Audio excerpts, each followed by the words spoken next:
the day we celebrate the first glorious anniversary of the information purification directives. We have created, for the first time in all history, a garden of pure ideology, where each worker may bloom, secure from the pests, obeying contradictory thoughts.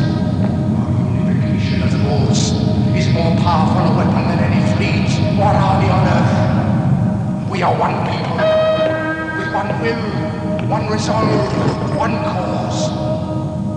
Our enemies shall talk themselves to death, and we will bury them with their own confusion.